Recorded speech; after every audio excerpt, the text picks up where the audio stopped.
porque a la verdad David, habiendo servido a su propia generación, según la voluntad de Dios, durmió y fue reunido con sus padres. Hasta allí. David sirvió en su propia generación. Amén. Hay una obra, un trabajo para cada generación. A veces nosotros somos muy dados, a mí me pasa, a mirar hacia atrás, al pasado con añoranza. Yo creo que por mucho tiempo yo tenía una dinámica, siendo que por naturaleza soy melancólico, de mirar los inicios de mi vida cristiana y mirarlos con añoranza e incluso compararlo con lo que vivimos ahora. ¿Hay algo de bueno en eso? Por supuesto que sí. Hay cosas que nunca vamos a olvidar que nos marcaron. Hay cosas que forjaron nuestro carácter. Lo que está mal es exaltar esas cosas a un nivel casi idolátrico y con ello impedir que Dios pueda hacer cosas mejores y mayores en lo que resta de nuestra vida espiritual. Amén. Entonces tenemos que ser equilibrados en tener una perspectiva correcta de las cosas que vivimos, que disfrutamos y que vinieron de la mano de Dios, que nos marcaron, que forjaron nuestro carácter. Mirarlas y decir, Señor, todavía me queda un largo camino por recorrer y el Dios que estuvo con Moisés también va a estar con Josué. Amén. Y el Dios que estuvo con Pablo lo va a estar también con Timoteo. Y el Dios que tuvo con Elías también ha de estar con Eliseo. Amén. Así que hay un cierto, ¿cómo podríamos decirlo?, arraigo que nos ata al pasado. Y eso es lo que no debe ocurrir. Podemos servirnos del pasado para poder potenciar nuestro futuro y disfrutar nuestro presente, pero no podemos atarnos a él. Y solemos hacer eso. Y en ese pasado no solamente hay experiencias y circunstancias, hay también personas, figuras de autoridad que nos marcaron y que la hemos puesto en un sitial más alto del que deben estar. Amén. Pueden haber sido líderes, pueden haber sido pastores, pueden haber sido amigos. Yo tengo muchas cosas que decir respecto a personas que en su interacción conmigo me marcaron en los inicios de mi vida cristiana y no los quiero mencionar ahorita mismo. Muchos de ustedes saben a quienes me refiero. Incluso no hace mucho hablé de alguien en particular, que fue el que me inspiró, el que produjo en mí el deseo de estudiar la palabra de Dios y más aún de predicar. Pero repito, hay una tendencia a tomar esas experiencias del pasado, esas circunstancias y esas personas que nos marcaron y elevarlas a un sitial en el cual no deben estar. Tanto es así que podríamos decir que un líder por excelencia del Antiguo Testamento es Moisés. Y era tal su relevancia que después de su muerte nos revela la carta del apóstol Judas, y no es Judas Iscariote, es Judas Tadeo. Nos revela que el ángel Miguel disputaba con Satanás por el cuerpo de Moisés. Y algunos teorizando acerca de lo que eso quiere decir, han afirmado que se refería al hecho de que el pueblo de Israel no debía saber dónde estaba la sepultura de Moisés, porque de haberlo sabido, tal vez lo hubieran embalsamado. Recuerden que ellos venían de la cultura egipcia. Lo hubieran puesto como un faraón y quizás lo hubieran idolatrado. Amén. Y hay muchos Moisés en tu vida que ya han muerto y tienen un sitial en la gloria de Dios sin duda. No hay nada de malo con eso. Lo malo está en que tú los idolatras.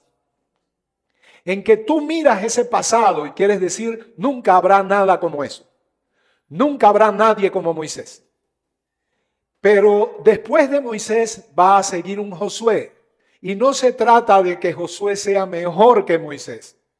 A decir verdad, pudiéramos decir que el Señor, cuando habla de Moisés, dice, hay una diferencia entre este mi siervo y todos los demás profetas que vendrán después.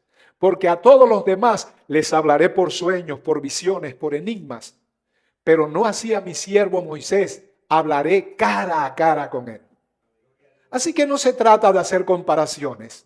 No es que Josué sea mejor que Moisés, pero sí su misión. Yo te pregunto, ¿qué es más importante, salir de Egipto o entrar en la tierra prometida? ¿Qué es más importante? Son preguntas retóricas, no tienen por qué contestarlas, pero pueden, claro que sí. ¿Qué es más importante? Ser libertado de una situación de pecado que en un momento dado producía esa experiencia agónica de Romanos 7 y tú la sufrías en secreto porque querías servir a Dios, querías agradarle y no querías estar viendo tu vida tiranizada por ese aspecto de la naturaleza pecaminosa que tal vez en ese momento puntual te dominaba. ¿Qué es más importante? ¿Ser libre de eso? ¿De esa esclavitud? ¿O ser introducido en el carácter de Cristo? ¿Qué es más importante? ¿Ser libre de Romanos 7 o entrar en la experiencia de Romanos 8? Claro, ambas cosas están ligadas, ¿verdad? Es decir, cada avance en la vida espiritual, como yo creo que decía en un escrito que envié en estos días, o creo que no lo envié, cada avance en la vida espiritual no se trata de algo nuevo que el Señor nos da, como si la vida cristiana significara que el Señor nos va dando de a poco, su gracia la va repartiendo por cuotas. No, en Cristo Jesús estamos completos. Por Dios estamos nosotros en Cristo Jesús y Él nos ha sido hecho de manera plena santificación, justificación. No hay nada que falte, no hay nada que quitarle, en Él estamos completos. Toda su justicia nos ha sido acreditada. En los registros celestiales no aparece que fulano o sutano son medio santos o que están por debajo de la norma. Aparece que son tan santos como Jesús lo es. Amén. Entonces, cada avance en la vida cristiana, cada peldaño que subes en crecimiento y madurez espiritual, no es la recepción de algo nuevo que Dios te da por tu esfuerzo y por tus méritos. Es el descubrimiento por la iluminación del Espíritu Santo de algo que siempre fue tuyo, pero tú no lo sabías. Y ese nuevo entendimiento te saca de una situación de desventaja y te introduce en otra de victoria. ¿Amén? Bien. Y digo esto ¿por qué? Porque yo quiero que hablemos acerca de esa transición de relevo que debemos tener en nuestras vidas y dejar el pasado en el lugar donde le corresponde, es decir, en el pasado, y avanzar hacia lo que tenemos por delante. Es lo que el apóstol Pablo dijo cuando afirmó: una cosa hago, olvidando ciertamente lo que está detrás y extendiéndome a lo que está por delante, prosigo a la meta, al supremo llamamiento de Dios en Cristo Jesús. Podemos ver la salida del pueblo de Israel de Egipto, su tránsito por el desierto y su final entrada a la tierra prometida desde una perspectiva amplia. Es más, esto no es mío ni de nadie en particular, es parte de la teología cristiana. ¿Qué significado tiene todo ese proceso? Hombre, la salida de Egipto se corresponde con la salida de nosotros de la antigua vida sin Cristo, muertos en delitos y pecados, esclavos del pecado. Amén. Hemos salido del sistema de este mundo, trasladados al reino del amado Hijo Jesús. Estábamos sin Dios, dice la Biblia, lejos de la ciudadanía de Israel. Así que de allá nos sacó el Señor. Y eso se corresponde muy bien con la salida del pueblo de Israel de Egipto, ¿verdad? La transición de ese pueblo a través de un desierto y todas las vicisitudes que ocurrieron durante 40 años es semejante a la experiencia de nosotros en esta vida. Ese desierto era un desierto con escorpiones, era un desierto en el que había carencia de todo, era un desierto hostil para ese pueblo, pero ahí en medio de esas circunstancias duras, el Señor proveyó agua para ellos, proveyó maná, codornices, los sustentó. Fue delante de ellos con nube de fuego en la noche y columna de humo en el día, ¿verdad? Y nuestra vida es semejante, estamos en un desierto porque no hay nada para nosotros en este mundo, en el sentido espiritual. Este mundo no nos provee ni nos nutre de nada que pueda ser provechoso. Hay ausencia, estamos en un desierto. Hay peligros para nuestra vida espiritual, los constantes estímulos a los que somos expuestos en este mundo, que glorifica el pecado, que todo lo hace para la autosatisfacción carnal. Hombre, resulta altamente peligroso para nosotros como creyentes, ¿verdad? Pero en medio de ese desierto inhóspito, carente de todas las cosas que como creyentes necesitamos, al no ver lo que deberíamos ver, ¿y qué es lo que debemos ver? Las cosas que Dios promete acerca de nuestra vida cristiana, que es una vida de abundante comunión con Dios, de santidad, de carácter de Cristo. Andamos por fe, no por vista. Amén, dependiendo de Dios. Y luego nos dirigimos al Canaán celestial. Así que repito, la forma general, amplia de ver la experiencia del pueblo de Israel siendo sacado de Egipto, siendo introducidos a un desierto en el cual iban a transitar por 40 años y luego su entrada a la tierra prometida representa eso. Básicamente, lo resumo, nuestra salida de la esclavitud del mundo, redimidos por Cristo Jesús. Nuestro tránsito en este mundo, en el cual debemos vivir por fe, perseverar hasta el final, y finalmente la entrada a la tierra prometida, que para nosotros representa el cielo, el Canaán celestial. Esa es una forma general, una perspectiva general de ver esto. Pero hay una perspectiva un poquito más, podríamos decir, resumida, y que es una experiencia continua. Siempre vamos a estar bajo esa experiencia. ¿Y cómo pudiéramos definir eso? Bueno, el desarrollo de la vida cristiana tiene la misma estructura esta que ya planteamos. ¿Cuál? Se trata siempre de una salida de un tránsito o crisis por y de una entrada a. ¿Puedes repetirlo conmigo como si fuera un estribillo? Salida, transición y entrada. Bien, siempre funciona de esa manera. Nosotros, repito, en Cristo Jesús lo tenemos todo, pero descubrimos lo que ya tenemos sobre la base de que nos adentramos en este maravilloso libro. Y yo les decía que la Biblia aparece como una caja de regalo, la cual abrimos, desatamos el lazo que lo envuelve para descubrir los tesoros, las cosas que Dios ya ha hecho por nosotros en Cristo Jesús. No son cosas que se nos ofrecen, como dije hace un momento, por gotero, por cuotas. Dios no funciona de esa manera. Dios no tiene muchas respuestas para las diferentes necesidades que tenemos. Dios solo tiene una respuesta, Cristo. Me hace falta amor, soy iracundo. No, tú no necesitas amor. Tú necesitas descubrir el amor que ya tienes en Cristo Jesús.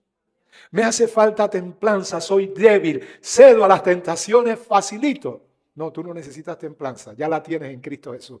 Tú necesitas descubrir por iluminación del Espíritu lo que ya es tuyo. De eso se trata la vida cristiana. Entonces siempre es un salir de una crisis que te introduce en un sitial distinto. Amén. Es la experiencia de Romanos 7. Amén.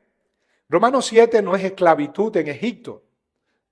El que Pablo esté luchando con el pecado ya de por sí indica que él no es un mundano que ama el pecado. Porque quien no ha nacido de nuevo no lucha con el pecado. Ama el pecado, se abraza con él, lo disfruta. ¿Acaso usted se acercaría a un mundano y le diría, ¿quieres que el Señor te quite el deseo por todas las demás mujeres y solo lo ponga en tu esposa? A lo mejor tengas que quebrar la cintura como un boxeador y evadir un golpe. Porque él te va a decir, tú estás loco. Tú quieres quitar mi hombría, para él eso es hombría. Pero dile a un cristiano que lucha y ve el pecado como un tirano gigante que lo domina. Y él agónicamente sufre eso en su interior. Si él quisiera ser librado ya, eso no va a ocurrir, pero estoy hablando en términos hipotéticos. Si él, por apretar un botón, en ese momento fuera libre de las luchas que él tiene, y antes que tú termines, él estaría apretando ese botón. Entonces aquí tenemos un Pablo que dice, lo que hago no lo entiendo, pues no hago el bien que quiero, sino el mal que aborrezco. Y si lo que no quiero eso hago, apruebo que la ley que me prohíbe hacerlo es buena. De manera que ya no soy yo quien hace esto o aquello, sino el pecado que mora en mí, y yo sé que en mí, esto es en mi carne, no mora el bien, porque el querer el bien está en mí, pero no el hacerlo. Y ya ustedes saben la historia.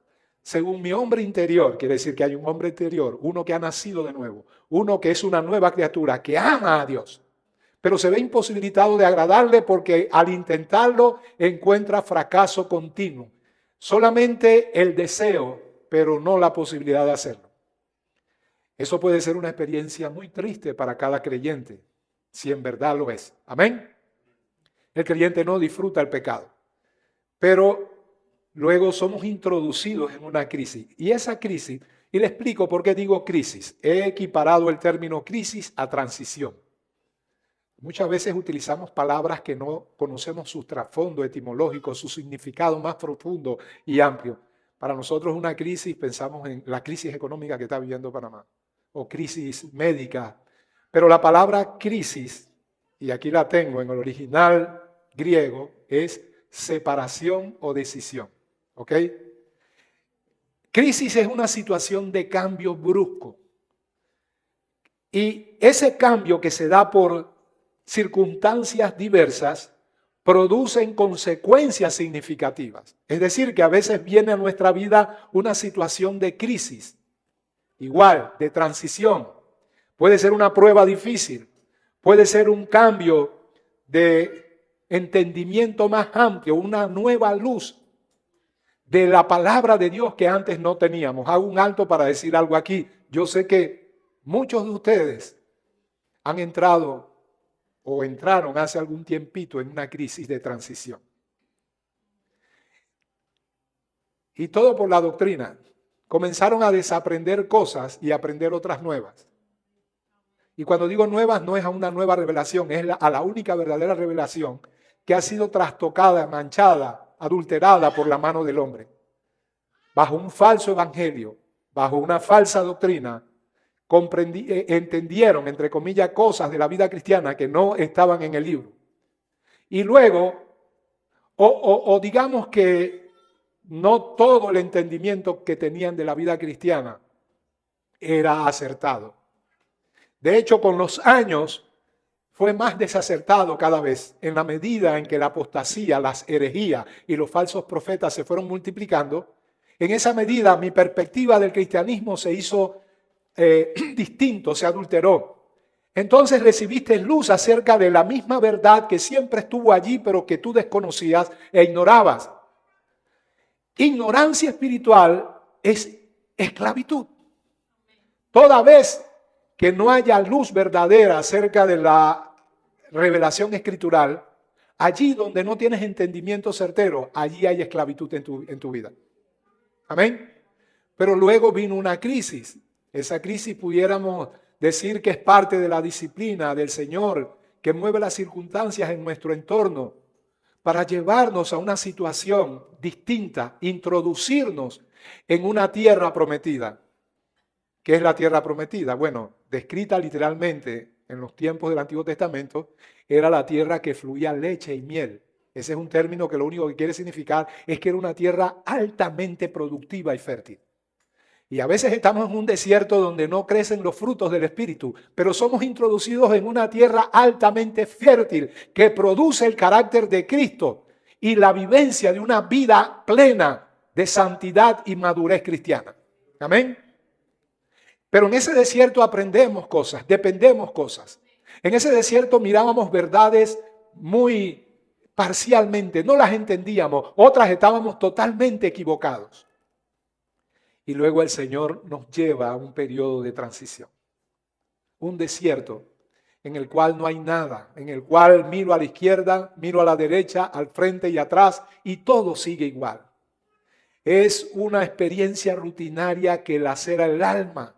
Yo no cambio, no me muevo, tengo años viendo la misma arena de este mismo desierto, lidiando con los mismos escorpiones y las mismas serpientes ardientes. Dios me sustenta.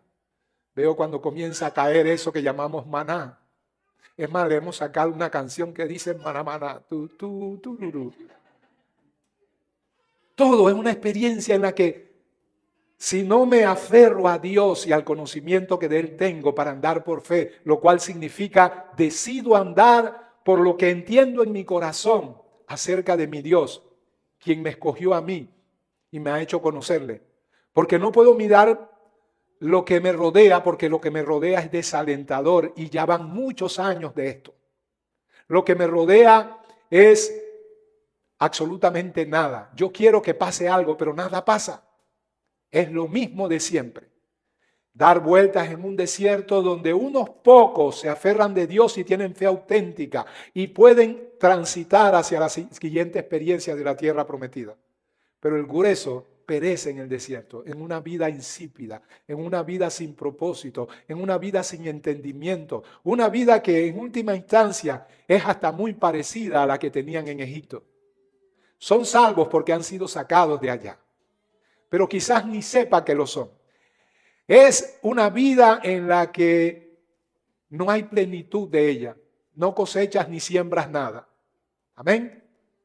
Pero algunos pocos mantienen su fe y logran salir de esa transición con banderines de victoria.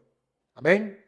Ellos están viendo que las promesas de Dios son certeras y se aferran a ellas y dicen: yo no voy a mirar lo que está a mi alrededor. La vida, la Biblia, la palabra de Dios me promete una vida de plenitud. Y aunque pareciera que no la estoy disfrutando ahora, me dirijo a eso. Yo no voy a comprar la idea que tienen todos los cristianos secretamente, aunque no lo van a decir. Lo que van a decir externamente es la doctrina tal cual como está. Yo soy victorioso, he muerto en Cristo Jesús, tengo madurez espiritual, pero en el interior yo no tengo nada de eso. Esto es un loro que repite algo que aprendió. No hay fe en mi corazón. En mi corazón lo que hay es: no se puede vivir de otra manera, sino dominado por el pecado. No me vengan con ese cuento, eso no se puede, eso es mentira. Pero hay gente que dice: es verdad, lo creo. Si la Biblia lo dice, yo lo creo. Y se mantienen, porque el Señor dijo: la libertad ocurre cuando conoces la verdad. El conocimiento de la verdad es la que te da libertad. Pero ¿cómo y cuándo viene ese conocimiento? Hombre, no de manera súbita, en un momento puntual y ya a partir de ese momento eras libre. Él dijo: si permaneces en mi palabra. Permanece en tu momento de crisis y transición en la verdad de la palabra de Dios. Que tu boca no hable lo que ves o los estímulos que están alrededor tuyo o aún tu propia experiencia. Que tu boca hable lo que la palabra de Dios dice acerca de ti. Amén. Pero no como una repetición meramente vana. No. O como si creyeras que hay poder en las cosas que dices. No hay ningún poder en tu declaración, tu decreto y todas esas pamplinas. No. Tu boca no tiene poder. El único que tiene poder es Dios. Lo que sí es cierto es que de la abundancia del corazón habla la boca. Y lo que está en el corazón sí es importante. Y lo que debe haber en el corazón es fe. Revisa tu corazón. No tanto tu experiencia externa. No te fuerces a vivir lo que tu corazón no cree, porque tendrás una vida farisaica, la vida como la que tenían los religiosos de la época, que se esforzaban a hacer cosas, pero eso para ellos era un trauma, porque luego el Señor los va a desvelar y les va a decir: por fuera muy bonitos, pero en su interior hay podredumbre, sepulcros blanqueados. Y ya ustedes saben lo que eso significa. Es una perfecta figura para describir una vida legalista y religiosa sin poder y autoridad. ¿Por qué? Porque los sepulcros son bonitos por fuera, hierba verde bonita, chapeadita, figuras de yeso, todo blanco, mármol, inscripciones, velas, flores, pero debajo de toda esa apariencia lo que hay es gusano, lo que hay es muerte, podredumbre. ¿Ok? Sin embargo, cuando tienes auténtica fe, estás listo para transicionar, para poseer la tierra que fluye leche y miel. Ahora bien, les decía que una de las cosas que nos impide apoderarnos de las promesas de Dios y hacerlas nuestras es nuestro anclaje al pasado. Y ese pasado está salpicado de experiencias, de circunstancias. Y también les dije de personajes que marcaron nuestra vida, que llegamos incluso a idolatrar. Y les he puesto el ejemplo de Moisés y Josué. Y quiero que leamos un pasaje, no lo tienen que buscar, aunque si quiere puede, pero yo se los voy a leer. Josué capítulo 1. Aconteció después de la muerte de Moisés, siervo de Jehová. ¿Ok? Miren cuántas veces se va a mencionar a Moisés aquí. Aconteció después de la muerte de Moisés, siervo de Jehová, que Jehová habló a Josué, hijo de Nun, servidor de Moisés, diciendo: mi siervo Moisés ha muerto. Amén. Toma tú eso como el pasado que te impide hacer la transición hacia lo que el Señor tiene por delante. Él te dice: Moisés ha muerto. Mi siervo Moisés ha muerto. Ahora pues levántate y pasa este Jordán, tú y todo este pueblo, a la tierra que yo les doy a los hijos de Israel. Yo os he entregado, como lo había dicho Moisés, todo lugar que pisare la planta de vuestros pies. Estamos hablando de cosas que se dieron en un pasado histórico bastante remoto. No podemos tomarlas literalmente y tenemos que hacer distinción entre las cosas que competen al Israel que vivió estas experiencias y la aplicación espiritual que podemos darle hoy.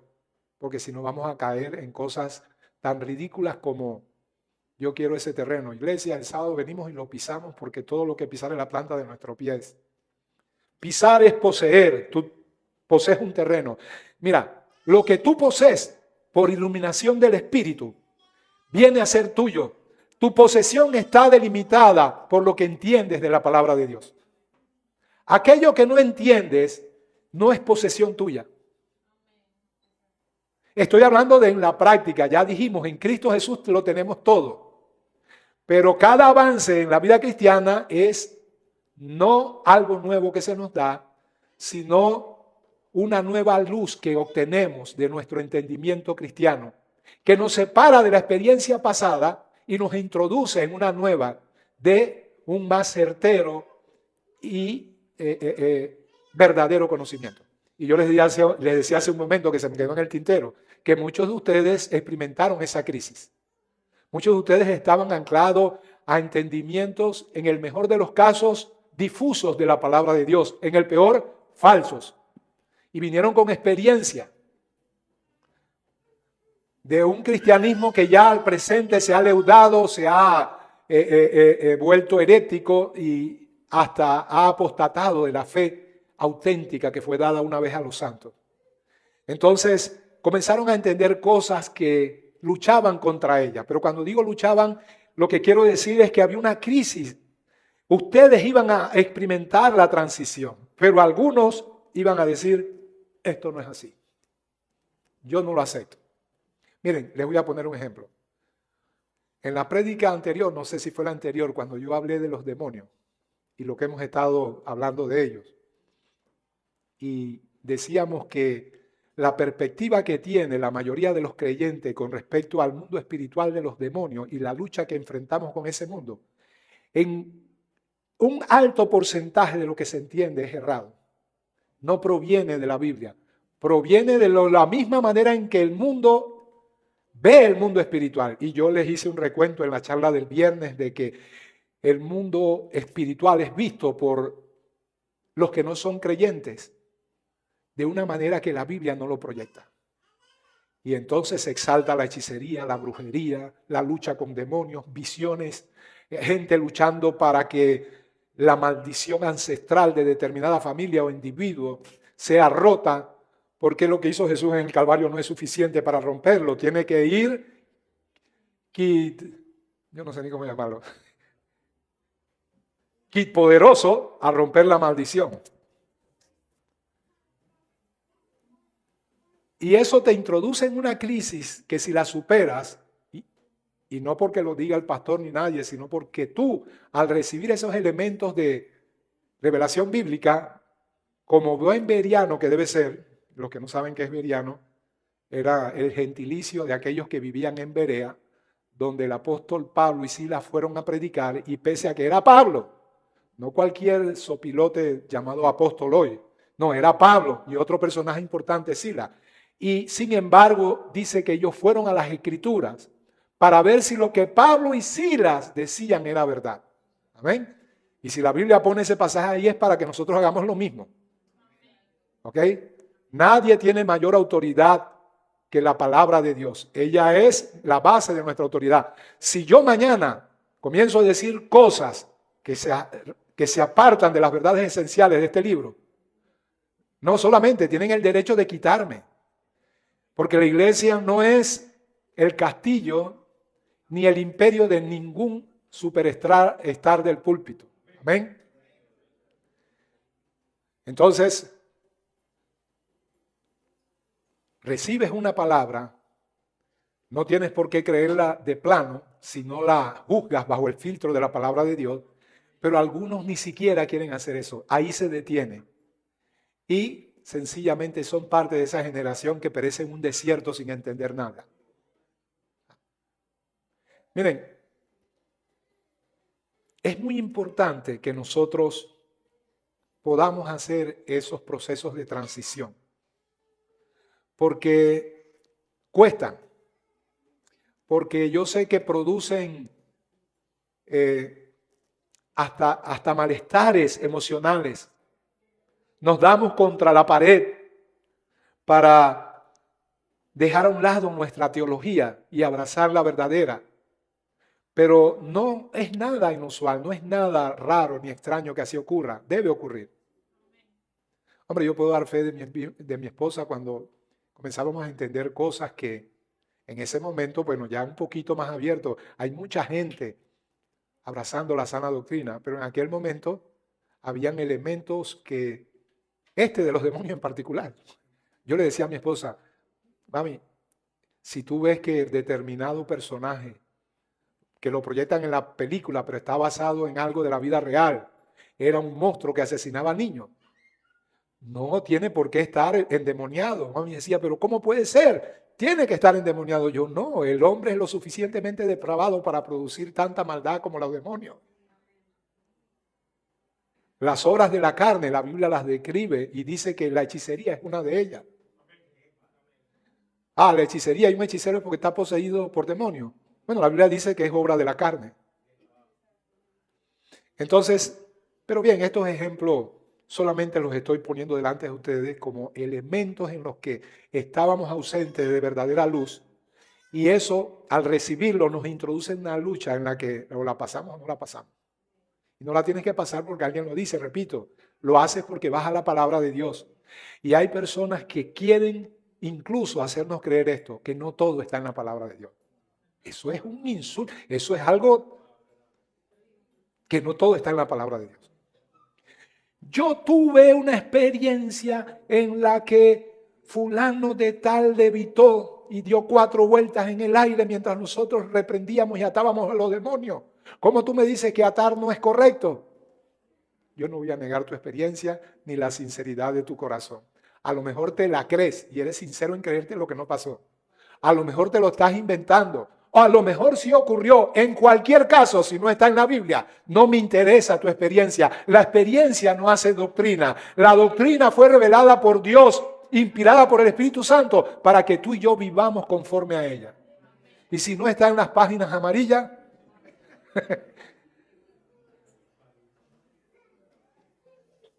no, eso no es verdad. Yo conozco a alguien que murió y fue al infierno primero y allí vio los espantos de los demonios atormentando a los demás. Después fue al cielo y se puso a jugar dominó con los ángeles. Le preguntó al arcángel Miguel que cuántos años él tenía y no puede revelar la cifra porque es mucha. No tengo que ver. Y si es verdad, pastor, no me interesa si es verdad o no. Yo no puedo negar una experiencia extracorporal que puede ser parte de un engaño inducido del mundo espiritual. Amén. Lo que sí yo puedo hacer es estar apegado a la única palabra profética que es más segura y a la cual debemos estar atentos como una antorcha que arde en lugar oscuro hasta que Jesús aparezca. Pero todo esto lo estoy diciendo porque estamos viendo las dificultades en el desierto que nos impiden hacer la transición. Y son experiencias que hemos tenido que ponderamos por encima de lo que la palabra de Dios dice. Usted puede encontrar en personas de otro tipo de fe que la Biblia condena y usted va a encontrar fulano de tal que le dice, yo me acuerdo que le prendí una vela y tan pronto se la prendí, lo que no tenía apareció. Testimonios como estos van a haber por doquier. La lucha, en cambio, que presenta la Biblia acerca del mundo espiritual es por la liberación de la mente de las personas. Así que esas experiencias muchas veces nos atan y nos impiden entrar en la tierra que produce leche y miel, la tierra fértil. Es decir, aquella donde no hay la agonía de ¿quién me librará de este cuerpo de muerte? Sino aquella donde dice ninguna desventaja o condenación hay para los que están en Cristo Jesús, porque la ley del Espíritu de vida en Cristo Jesús me ha librado de la ley del pecado de la muerte. Esto no es una teoría, creí que lo era, creí que era imposible, pero me doy cuenta que es posible, que hay una tierra, la nueva vida en Cristo Jesús, que es fértil y que por serlo produce los frutos del carácter de Cristo. Amén.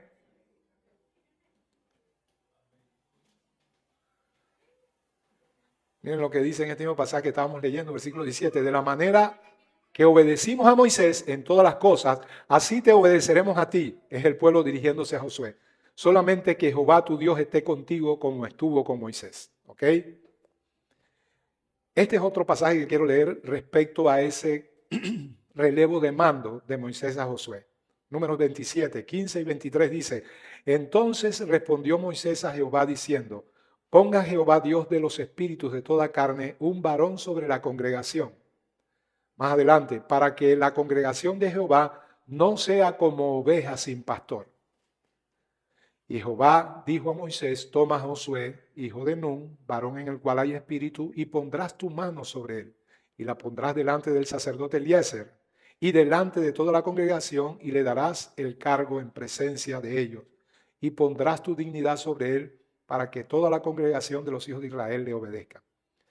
Bien, como dije hace un momento atrás, aquí hay un cambio de mando, de autoridad, hay una transición, hay un salir de una situación, de un status quo, para transicionar y luego ser introducido en otro momento, en otro estado de tu vida cristiana. Y como les decía, ese cambio no implica que aquellas figuras de autoridades a las cuales estuviste sujeto antes sean inferiores a lo nuevo que se presenta delante de ti. Una vez más afirmo, no es que Josué era superior a Moisés, pero su misión sí lo era. ¿Ok? Así que él ora, Moisés, lo que quema mi alma. Yo quería ver la tierra prometida, ya me dijiste que no te hable de eso, ya sé que no la voy a ver. Pero lo que quema mi alma es que aquí queda un pueblo al garete, que son como ovejas que no tienen pastor. Y yo quiero que haya alguien que las pastoree. ¿Ok? Ustedes saben que las ovejas sin pastores están en constante peligro, ¿verdad? Ellas son de los animales más indefensos que hay en la tierra. Noten todos los animales, y mal que bien tienen cuernos para agredir, tienen dentadura y colmillos fuertes para morder, tienen garras, tienen huida rápida. La oveja no tiene nada de eso. Ni cuernos, ni dientes fuertes, su visión es escasa, requiere de un pastor. Sin un pastor no podrían encontrar ni comida ni agua. Sin un pastor deambularían peligrosamente. Serían objeto fácil de los animales depredadores, principalmente de los lobos.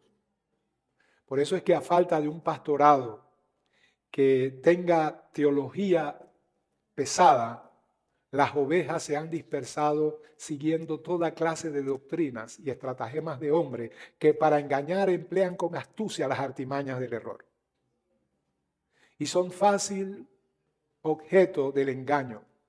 Pablo dijo, y eso también, como Moisés quemaba su alma, yo sé que después de mi partida, refiriéndose a su muerte, vendrán lobos rapaces que no perdonarán al rebaño. Y de entre vosotros mismos se levantarán hombres que hablarán cosas perversas.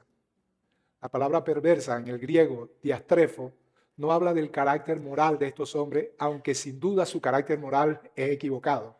Pero por perverso se refiere a cosas distorsionadas. Es decir, hablarán cosas diastrefo, perverso, cosas que distorsionan lo que originalmente se dijo respecto a determinado tema. Estas cosas perversas van a alejarlos de la fe en Cristo. El Espíritu dice claramente que en los postreros días muchos apostatarán de la fe escuchando a espíritus demoníacos y doctrinas de demonios. ¿Ven? La Biblia dice que en los postreros días la gente no sufriría la sana doctrina. Y déjenme detenerme un momentito aquí. Eso de sufrir significa que no lo pueden soportar. Y hay muchos factores que se conjugan para ello. El primero es que para aceptar la sana doctrina, debes entender que Dios reveló su voluntad no a través de un video, ni de un corto de TikTok, sino lo hizo a través de la Escritura y de un largo y extenso libro. El mundo está siendo conformado para idiotizarte, para que no tengas capacidad retentiva, para que tu vista divague y tu mente simplemente sea entretenido en algo que no requiere esfuerzo. Pero para poder entender la palabra de Dios, debes cultivar el hábito de la lectura. Y no me digas como con orgullo, yo no soy para leer, arrepiéntete de eso. Porque tienes que leer. Entonces, no sufrirán la sana doctrina por dos razones. Por el que el mundo los ha conformado a que les resulta difícil la actividad intelectual. Y porque la falsa doctrina dice que todo lo que viene del intelecto es malo. Esto me recuerda a algo que de un hombre que critica le da duro a los falsos maestros. Y hay un supuesto pastor en un auditorio que va a dar una charla para edificar al pueblo. Y él le dice, vamos a hablar de cómo hacer milagros, de cómo prosperar, de cómo atar los demonios, no sé qué, no sé cuándo. Y el que está acá, una sola persona, dice, pastor, ¿y cuándo vamos a estudiar la Biblia? Y dice, no, aquí es espíritu, aquí no es nada de letra, aquí no es nada, la mente, eso nos entorpece. Eso es parte de cómo el mundo ha tratado de conformar a los creyentes hoy, porque sabe que si cometes suicidio intelectual, la parte racional e intelectual del ser humano es la puerta por donde entra la doctrina. Ciertamente no se debe quedar ahí, pero es allí donde es recibida. Y el Señor dijo que la buena tierra es el que oye y entiende la palabra de Dios. Sin entendimiento no hay avance. Y yo expliqué en estos días que entendimiento no es acumulación de información o procesamiento de datos. Entendimiento es equivalente a obediencia. Si tú no puedes obedecer una determinada doctrina, tú no tienes entendimiento de ella. Tú entiendes la teoría y los aspectos que explican eso. Déjenme ponerlo como un ejemplo, a ver si este ejemplo me resulta. Miren, si yo les dijera, ¿cuántos tienen algún tipo de fobia? No necesariamente bien crónica, hay fobias que desbaratan a las personas, pero hay fobias, aversiones que yo tengo a ciertas cosas. Hay unos que tienen fobia a las cucarachas, no pueden ver una. Un hermanito de esta iglesia en una ocasión me dijo, yo no puedo ver una mariposa entrar a mi casa, porque eso me desmayo. Bueno, hay algo, voy a dejar el machismo atrás, porque yo vengo de una generación pero desnudarnos de ese aspecto. Y tampoco es algo grave. Las culebras. Saben, yo recuerdo de chico, en un lugar de donde es mi mamá y de donde yo me considero, aunque yo nací en Pocría, Guadalupe, yo me considero, bueno, que nadie me oiga esto, los pocrieños, me considero más de Calobre. Y en un momento dormíamos en una cuestión que era como de cañaza y había abertura. Y el día anterior había tenido una experiencia con un tío mío que fueron a cazar, a tirarle piedras, eso no es cazar, a una serpiente, y me pasó así cerca. Y yo tenía como, ¿qué? 5 años, 6 años, una cosa así. Y luego esa agonía en la noche de no poder dormir por varias horas, porque cualquier cable o cualquier cosa enredada que veía era una culebra. ¿Ok? Y el asunto es que, bien, pero no me voy a alargar en esto. Supongamos que alguien me dice, allá en el otro piso hay en la esquina una culebra enrollada. Y digamos que es de las peores. Yo vi una, por esto, en internet. Yo no sé de dónde es esa culebra, pero parece un monstruo. La apariencia, da asco. Aparte de que ya su movimiento zigzagueante es como, hay algo con respecto a las culebras, pero esta es peor que todas las demás. Me dice, allá hay una culebra. Bueno, eso es información que yo recibo. Y esa culebra es peligrosa, hay que tenerle cuidado. Eso no produce ningún tipo de reacción en mí, porque es una información que yo estoy recibiendo. ¿Ok? Eso es lo que la mayoría de la gente tiene y le llama entendimiento. Entiendo que hay una culebra que es repugnante, que es altamente venenosa, que hay que tenerle cuidado, que es rápida en su ataque. Tengo un montón de información. Eso no hace nada. Sencillamente yo soy la misma persona sin ningún tipo de experiencia por causa de eso. Qué distinto es esto. Yo voy caminando por un lugar y esa misma culebra se me aparece Y ya recuerden toda la fobia que yo tengo. Y yo salto y sé que es rápida, así que todos los demás le advierto, por favor, váyanse para allá. Ese es el entendimiento bíblico. La culebra es el pecado. Si tú no tienes eso, si no tienes lo otro, lo que tienes es información. Si tú sabes las doctrinas de la santidad, incluso predicarla, pero en algún aspecto, no vamos a decir que todo, un aspecto, un punto oscuro de tu vida, no puedes vivir en santidad, sino que practicas el pecado de manera liviana. Lo puedes hacer fácilmente sin ningún resquemor. Tú no tienes entendimiento de la santidad. El entendimiento equivale a experiencia y a obediencia. Buen entendimiento tienen todos los que guardan tus mandamientos. No los que lo saben, sino los que los guardan. Porque el que es adúltero no tiene entendimiento. No que no se sabe la Biblia, sino que no tiene entendimiento. Entendimiento es ver. Es imposible tener entendimiento y no actuar en consecuencia. No se puede. El entendimiento es la luz que te pone en posesión de aquello que entiendes bajo la revelación, la iluminación del Espíritu Santo. No pudieras actuar de otro modo. Ahora, lo que nos separa de ese entendimiento es nuestra pereza por querer ahondar en este maravilloso libro que fue el legado que Dios nos dio, para que el entendimiento de este libro, que no viene de una sola vez, probablemente lo que tengas al principio es lo que dije, información. Pero el Señor dijo, mis discípulos van a actuar de esta manera. Ellos van a permanecer en mi palabra. Y permanecer, y permanecer, y permanecer, permanecer. Eso puede ser llamado desierto, pero la persistencia en una verdad los va a introducir poco a poco en la realidad de esa verdad y los hará libres del pecado. Así que Pablo sabía que sin el conocimiento de la palabra de Dios, sino la distorsión de él, diastrefo, iban a levantarse muchos llamados pastores y apóstoles que iban a arrastrar tras de sí al pueblo de Dios. Y luego, por causa de la cultura que les indica que ahora las cosas son rápidas, no hay que estudiar tanto. En una ocasión escuché a un supuesto colega decir, porque su papá era pastor, y su papá dice, él se enfrascaba con varios libros, concordancia, comentarios.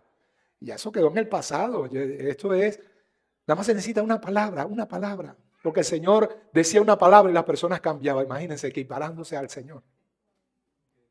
Qué irresponsabilidad, ¿no? Entonces,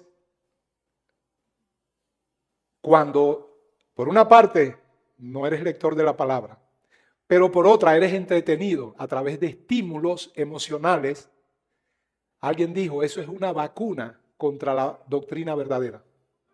Porque ya no puedes sufrir la sana doctrina, no la puedes recibir.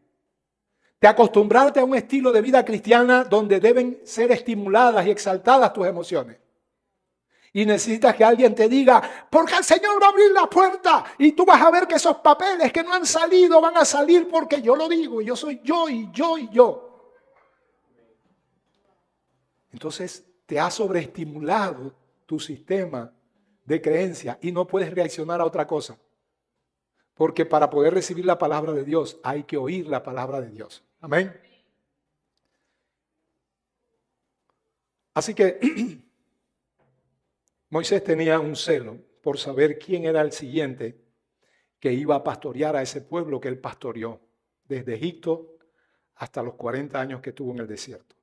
Pablo tenía el mismo peso y celo santo porque la iglesia estaba siendo visitada por falsos profetas. Y lo que yo te quiero decir es que no luches con Dios. No te estoy diciendo que las experiencias que tuviste no son válidas. Bueno, las que son verdaderas. Sin duda que lo son. Sin duda que hubo cosas en tu pasado que te marcaron y forjaron un carácter cristiano verdadero. Tampoco te estoy diciendo que las figuras de autoridad de las cuales te nutriste en el pasado no cuentan bajo ninguna circunstancia. Eso sería decir que Moisés no cuenta. Lo que te estoy diciendo es que tienes que abrirte a lo que está por delante, porque el Señor quiere introducirte en una nueva etapa de tu vida. Y dije que Josué no era superior a Moisés, pero su misión sí lo era. les dije que es más importante salir de Egipto o entrar a la tierra prometida. ¿Qué es más glorioso, ser sacado de la esclavitud del pecado o ser introducido en la vida abundante en Cristo? Entonces, hagamos lo que el Señor nos dice, que nos extendamos a lo que está por delante. Yo tengo varios pasajes que no voy a compartir. Ustedes saben que de pronto me extiendo 4 horas más. Voy a leerles algo que escribí. Así también es posible que mires con añoranza el pasado, lo cual no está del todo mal, pues sabes que allí en el pasado echaste profundas raíces de vida espiritual y forjaste tu carácter cristiano, lo cual te seguirá por el resto de tus días.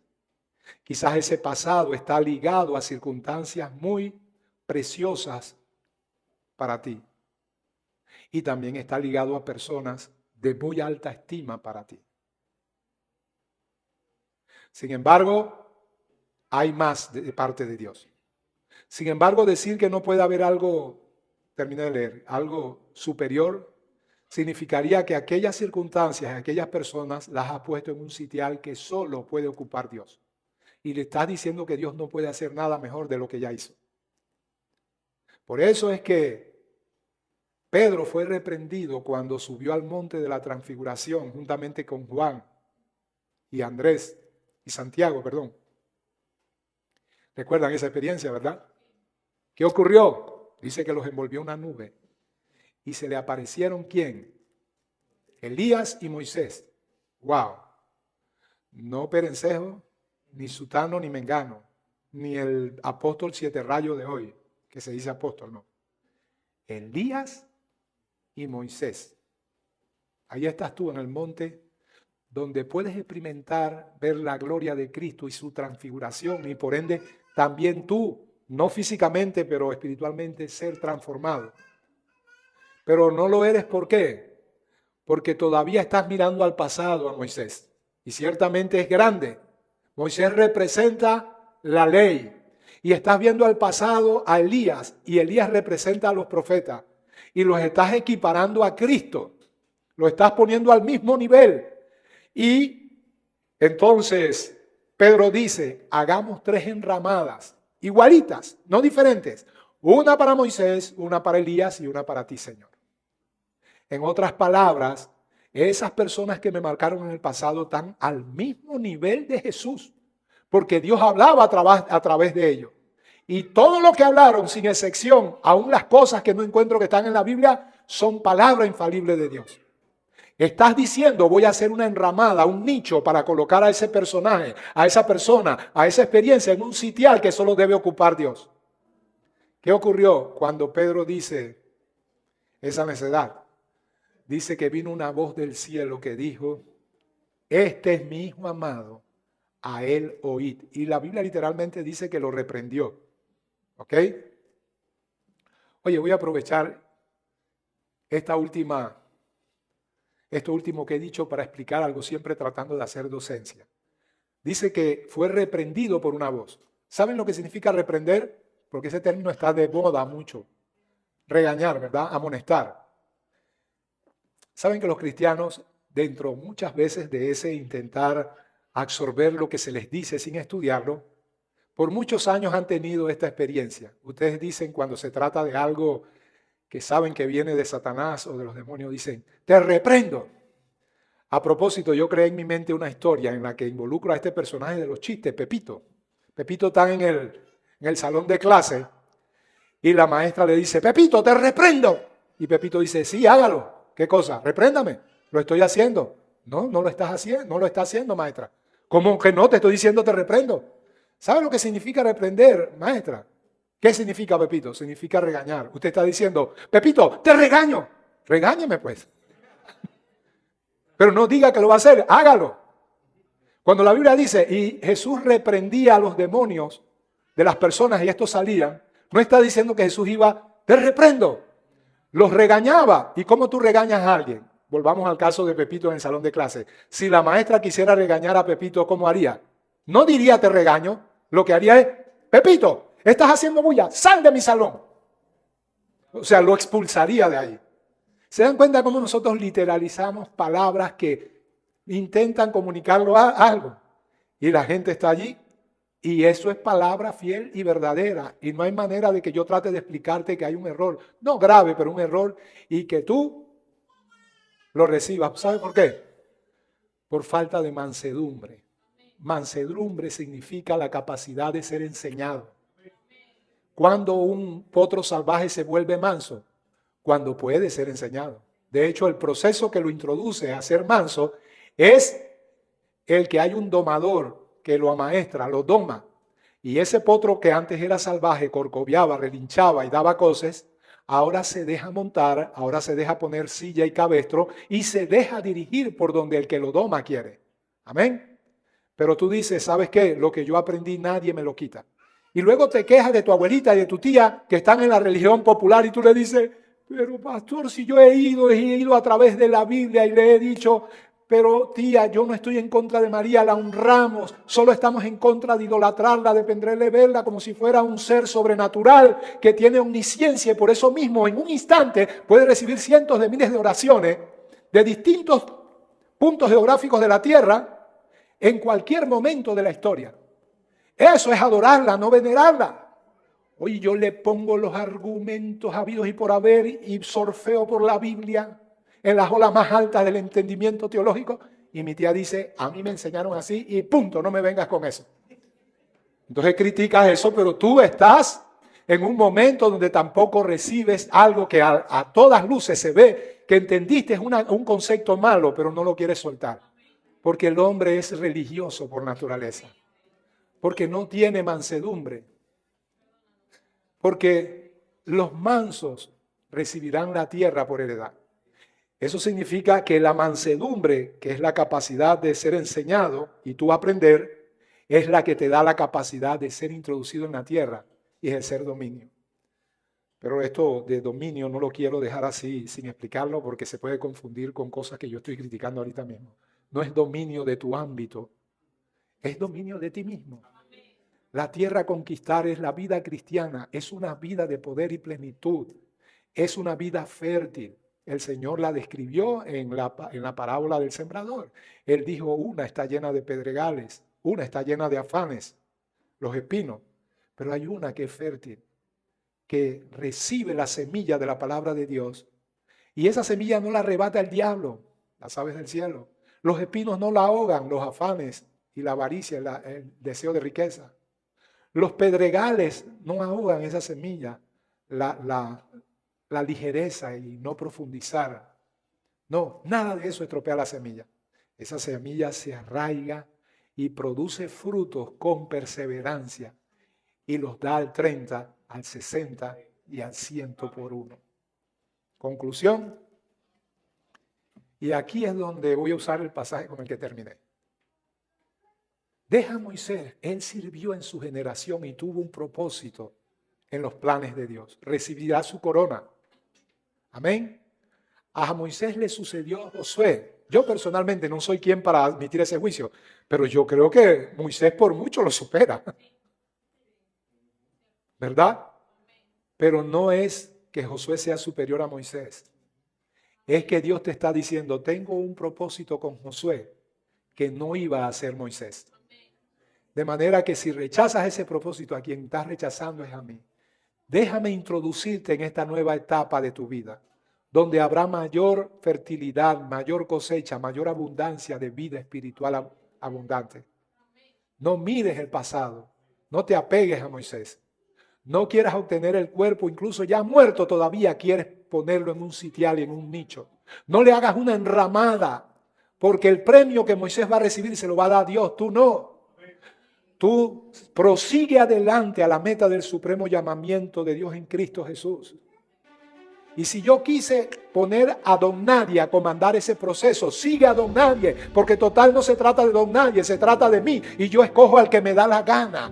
Déjate manejar, déjate tomar, que Él tome las riendas de tu vida y te haga fructificar en una vida plena en Cristo Jesús. Donde por el esfuerzo tuyo, responsabilidad humana, porque no va a ocurrir de otro modo. Esa tierra es fértil, lo es, pero no produce así de sola. Por muy fértil, si tú no labras la tierra, no te va a dar nada. Es fértil, pero hay una responsabilidad que tienes que hacer. En el desierto era maná que yo te daba. En la tierra es siembra y cosecha. Significa que voy a sembrar la palabra, voy a trabajar en obediencia a lo que recibí, y por la fe y la gracia de Dios voy a cosechar el fruto de lo que la Biblia dice que yo debo vivir. Amén. Significa que puedo tener un terreno de tierra negra. Imagínense que está en volcán. Miren esa tierra negra fértil. Hasta un daño que usted tira produce algo.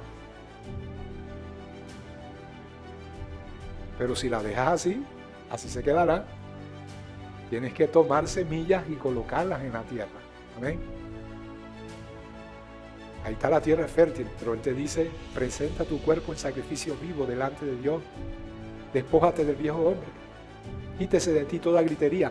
Esas cosas en sí mismas no son un triunfo, son tu acto de fe para que en obediencia entonces Dios insufle su gracia y no solamente haga que tú te abstengas de pecar cuando en tu corazón y tu carne lo quería hacer, sino que disfrutes el poder vivir santamente en Cristo Jesús. Hay una diferencia entre abstenerse de ver a una mujer y entre verla y no sentir pasión lujuriosa. Lo primero debe ocurrir para llevarte a lo segundo. Amén. Pero cuando te digo de que permita que Dios te introduzca en una nueva tierra, no es para cosechar sin sembrar, no es para que te quedes allí esperando ver frutos de justicia en tu vida si no haces algo al respecto. No te estoy llamando a un tipo de vida mística. No, te estoy llamando a un tipo de vida donde tienes que trabajar por la tierra fértil que tienes, pero puedes ver los frutos que no veías en el desierto, porque en el desierto puedes recontramatarte sembrando lo que quieras y ahí no vas a crecer nada. En la tierra que fluye leche y miel, si siembras y trabajas, ves el resultado de tu obra. Puedes ver santidad, puedes ver carácter de Cristo, puedes ver pureza sexual, puedes ver amor, puedes ver dominio propio. Todo eso te invita al Señor a cosechar en una nueva etapa de tu vida. Señor, te damos gracias por tu palabra y te pedimos, Rey del cielo, que nos ayudes, oh Padre Santo. Creemos, Señor, que este patrón se repite constantemente en nuestra vida. Hay un salir de, hay una crisis, una transición que luego nos introduce en, oh Padre Santo. Déjanos salir de toda experiencia equivocada, de todo conocimiento inapropiado, de toda falsa doctrina, de todo lo que acumulé en el pasado, pero que era equivocado. Déjame incluso salir, Señor, de aquellas cosas buenas que recibí y que mantendré el resultado de ellas, y de las personas que me instruyeron, que fueron, oh Padre Celestial, importantes para mí. Señor, sin duda tienen su premio. Quizás nada de lo que yo confronte lo que enfrente en el futuro sea mejor que esas personas. A lo mejor Dios solo sabe eso, pero no se trata de ellos, se trata de ti, Señor, oh Padre Santo. Y si quieres que Moisés ya llegue a su fin y muera para recibir su corona en la eternidad, y que ahora siga Josué, ayúdame a hacer eso, Señor, en el nombre de Jesús, porque al final de cuentas no es Josué. Él es simplemente una figura, Josué, Yeshua, Jesús. Él es la figura tipológica de Jesús. Él es el verdadero capitán que utiliza a la persona que quiere para llevarnos, oh Padre Santo, a la tierra final, el Canaán celestial, el momento en que lo veamos en gloria y que cada uno de nosotros reciba su corona de justicia, la que tú has prometido a los que aman tu venida. Gracias, Señor, en el nombre poderoso de Jesús. Amén y amén.